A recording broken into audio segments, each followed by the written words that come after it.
अस्सलाम वालेकुम। आज का लेक्चर उन स्टूडेंट के लिए बहुत अहम है जो इंडस्ट्री में या डोमेस्टिक लेवल पे सिंगल फेज वायरिंग कर रहे हैं। उनके लिए ये आज का लेक्चर लेके आए हैं। आज का हमारा लेक्चर है फ्यूज के लिए, वायरिंग सिस्टम के लिए फ्यूज का साइज निकालना। हम रोजमर्रा जिंदगी में मुख्तलिफ तरीकों से वायरिंग करते हैं, लेकिन हमारे पाकिस्तान के अंदर ही काफी सारे टेक्नीशियन ऐसे हैं जो फ्यूज का सही साइज निकालने में या सही साइज का फ्यूज इंस्टॉल करने में आज भी गलती करते हैं। मैंने काफी सारे ऐसे इंसिडेंट देखे हैं जहां पे फ्यूज प्रॉपर ना लगने की वजह से पूरी इमारत आग की नजर हो गई है। तो इन तमाम सोसाइटी के प्रॉब्लम्स को मद्देनजर रखते हुए मैंने सोचा कि हमारे टेक्नीशियंस को और इंडस्ट्री में काम करने वाले जो हमारे ओल्ड स्टूडेंट हैं उनको इस चीज का अदराक होना चाहिए।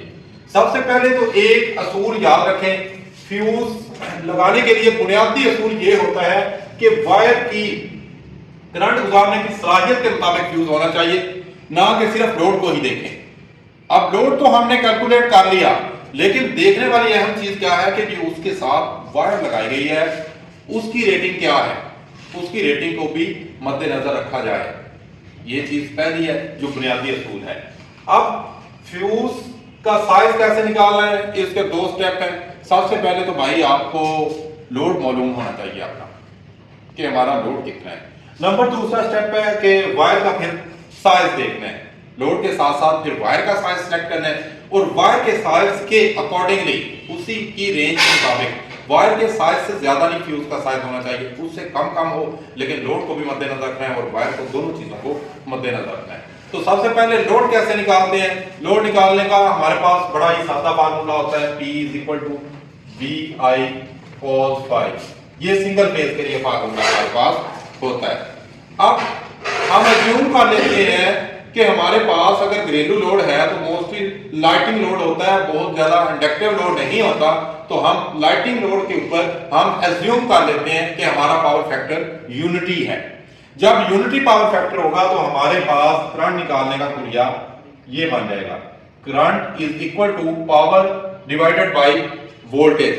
तो हमारे पास मिसाल तौर पे अगर पावर 1000 वाट की चीजें चल रही हैं तो वोल्टेज हमारे पास 220 वोल्ट है, तो इसका करंट हमारे पास 1000 डिवाइडेड बाय 220 4.5 एंपियर करंट हमारे पास निकलेगा, जो कि हमारा लोड है। ये तो पहला स्टेप था, ये तो एक एग्जांपल दी है। अगर आपका लोड 2000 है या 2500 है, जितना भी है, उसको आपके जो सिस्टम के सिंगल फेज वोल्टेज चल रहे हैं उनको मद्देनजर रखते हुए पावर को, आपके टोटल वोल्टेज जितने चल रहे हैं उनको आपके पास जो चलने वाले वोल्टेज होते हैं इसके ऊपर डिवाइड कर देना है। तो हमारे पास हमारे सिस्टम में जो लोड चल रहा है उसकी करंट हमारे पास आ जाएगी। करंट को ही हम आमतौर पे इलेक्ट्रिकल लोड बोलते हैं। अब जो वायर का साइज होता है ये लोड के अकॉर्डिंगली लगाया जाता है कि हमारे पास लोड कितना इंस्टॉल है, हमारे रूम में, हमारी वर्कशॉप में, हमारी फैक्ट्री में लोड कितना इंस्टॉल है। लोड के एन मुताबिक हम करंट रेटिंग सेट करते हैं। करंट रेटिंग आ गई, करंट रेटिंग के मुताबिक फिर हम साइज ऑफ केबल उठाते हैं। तो साइज ऑफ केबल के लिए ये मैंने स्टैंडर्ड साइज प्योर कॉपर की फुल गेज की केबल्स का मैंने मियारी तौर पे आमतौर पे कितने एंपियर तक लगाई जाती हैं वो लगाया गया है। ये तो मेरी ऑब्जर्वेशन और मेरी रिसर्च के मुताबिक एंपियर रेटिंग तार के डायामीटर के मुताबिक दी गई है। लेकिन अगर आप किसी खास कंपनी की केबल इस्तेमाल करते हैं या वायर इस्तेमाल करते हैं तो हर कंपनी ने अपनी वायर का साइज और एंपियर रेटिंग दी होती है, क्योंकि आज मार्केट में डिफरेंट कंपनीज हैं। फुल गेज की कंपनियां, बहुत कम कंपनियां फुल गेज की तार बना रही हैं, दूसरी सारी कंपनियां वायर के अंदर फुल गेज नहीं रखती, जितनी गेज बताई जाती है उससे गेज में कुछ ना कुछ फर्क होता है। तो अब अगर कंपनियों के गेजेस में कुछ फर्क होता है तो वो अपना एक चार्ट या उसके लिए लेबल एक बनाती हैं जिसके अंदर उनकी तार का साइज और वो कितने एम्पेयर तक इस्तेमाल हो सकती है वो दिए गए होते हैं। आप जब भी केबल खरीदते हैं तो उस कंपनी से उस चार्ट को लाजमी देख लिया करें कि आपकी किस नंबर की तार या कितने एमएम की तार कितने एम्पेयर तक इस्तेमाल की जाती है। अगर हमारे पास प्योर कॉपर मटेरियल की फुल गेज की वायर आ रही है तो उसके लिए कुछ हमारे पास एम्पेयर दिए होंगे। अगर 1 एमएम की केबल है तो ये 10 एम्पेयर करंट गुजार सकती है, 10 एम्पेयर तक लाइटिंग लोड पे ये करंट गुजारती है। और ये बात भी याद रखें कि अगर इंडक्टिव लोड है तो इंडक्टिव लोड का कुछ एम्पेयर कम होंगे, यानी कि जो लाइटिंग लोड पे 10 एम्पेयर गुजार सकती है तो इंडक्टिव लोड पे वो 8 एम्पेयर तक करंट गुजार सकती है। 1 एमएम की 10 एम्पेयर 1.5 एमएम केबल है तो वो 14 एम्पेयर तक करंट गुजार सकती है। इसी तरह 2.5 एमएम स्क्वायर है तो 18 से 20 एम्पेयर तक करंट उसमें से गुजर सकता है। और ये वो रेंज मैं बता रहा हूं जो उस केबल को ओवरहीट किए बगैर आसानी से करंट गुजर सकती है। करंट कैरिंग कैपेसिटी किसी केबल की वो कैपेसिटी नहीं होती जो उसके अंदर गुजरने से केबल हीट अप हो, वो कैपेसिटी होती है करंट कैरिंग कैपेसिटी या करंट गुजारने की सलाहियत कि जो केबल के अंदर ओवरहीट किए बगैर आसानी से गुजर सके। तो ये वही मैंने करंट रेटिंग आप लोगों को बताई है जो केबल के अंदर बगैर ओवरहीट किए आसानी से करंट गुजर सकती है। इसी तरह 4 एमएम की अगर केबल है तो वो 25 से 28 एम्पेयर तक करंट गुजार सकती है। और अगर 6 एमएम की केबल है तो 32 से 36 एम्पेयर के दरमियान हम उसमें से करंट गुजार सकते हैं। तो आपने देखना है आपके सिस्टम का लोड कितना है, उसके एन मुताबिक आपने वही तार का साइज इस्तेमाल कर लेना है अगर आपके पास एमएम में अवेलेबल है। अगर कोई स्पेसिफिक किस्म की केबल बना रहा है तो वो उसके साथ साइज दे देता है। पास करें जी। तो हमने केबल का जो साइज है वो अपनी एम्पेयर सिस्टम के अंदर जितना लोड चल रहा है उसके मुताबिक केबल का या वायर का साइज आ गया।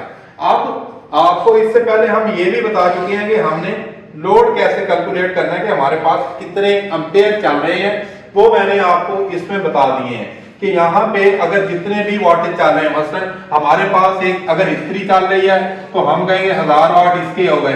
फिर हम कहते हैं 2 सीलिंग फैन चल रहे हैं तो सीलिंग फैन आजकल जो अच्छा आ रहा है वो 40 वाट का आ रहा है तो 80 वाट 2, एक इस्त्री आ गई, ठीक है जी, 2 फैन है तो 80 वाट हम कह सकते हैं उसका चल रहा है, ठीक है।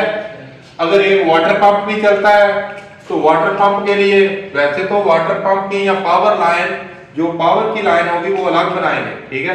अगर कोई एक मोटर चल रही है तो हम कह देते हैं अगर 2 HP का है तो 1500 वाट उसके भी हैं। तो इस तरह हमारे पास टोटल कितना आ जाएगा 2580 वाट। इसका लोड कैसे निकालेंगे, लोड करंट निकालने के लिए 2580 डिवाइडेड बाय हमारे पास जो वोल्टेज चल रहे हैं 220 वोल्ट चल रहे हैं, 2580 220 वोल्ट पे, तो हमारे पास कितना आ जाएगा करंट 10 पॉइंट समथिंग आ जाएगा। कितना आ जाएगा जी 11.72 एम्पियर हमारे पास करंट आ जाएगा, ठीक है जी। अब यहाँ पे देखेंगे 11.72।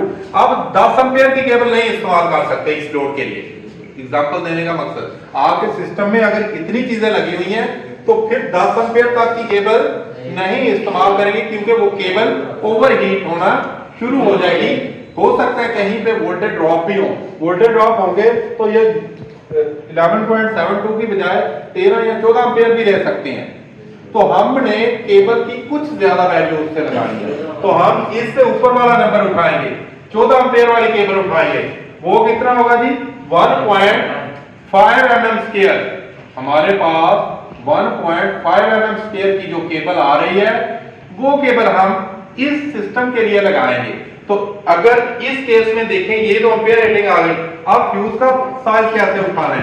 पहले केस में अगर 4.5 एम्पियर करंट आ रहा है तो 1 एम्पियर केबल 1 mm की केबल 10 एम्पियर तक इस्तेमाल हो सकती है। तो फिर हम 1 mm स्क्वायर की केबल उठाएंगे और उसके साथ जो फ्यूज लगाएंगे, फ्यूज 6 एंपियर का भी लगाया जा सकता है, क्योंकि हमारा लोड क्या है 4 से 5 एंपियर है। और कोई बड़ा फ्यूज थोड़ा सा लगाना है तो 10 एंपियर का फ्यूज भी इंस्टॉल कर सकते हैं, अगर हमारे पास जनाब कुछ इंडक्टिव लोड भी साथ मौजूद है तो। ठीक है, इसी तरह अगर हमारे पास लोड ये है, उसके लिए केबल आ जाएगी 14 एंपियर की, तो फ्यूज का तार साइज कौन सा आएगा, 14 एंपियर का आएगा या 16 एंपियर का, या 16 एंपियर का वहां पे हम फ्यूज इस्तेमाल कर सकते हैं। और इसी तरह कुछ ये चीजें हैं जिनके लिए हमने स्टैंडर्ड फ्यूज साइज बताए हैं कि अगर आपके घर में लाइटिंग लोड इस्तेमाल हो रही है तो उसके लिए 1.5 mm स्क्वायर आम घर की वायरिंग के लिए 1.5 mm स्क्वायर की केबल लगाओ और फ्यूज का साइज 6 एंपियर लगाएं। अगर आपके पास कोई पावर सॉकेट्स इस्तेमाल हो रही है तो 2.5 mm स्क्वायर की केबल इस्तेमाल होगी और फ्यूज का साइज कौन सा होगा जी, 16 एंपियर का फ्यूज लगेगा।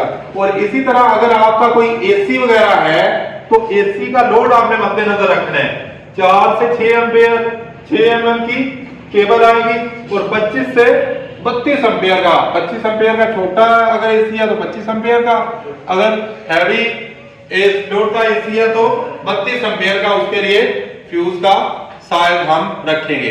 अब एंड पे कुछ असूल है जिनको आपने हमेशा वायरिंग के अंदर फ्यूज या कोई भी प्रोटेक्शन डिवाइस लगा रहे हैं उनको लगाते हुए मद्देनजर रखना है।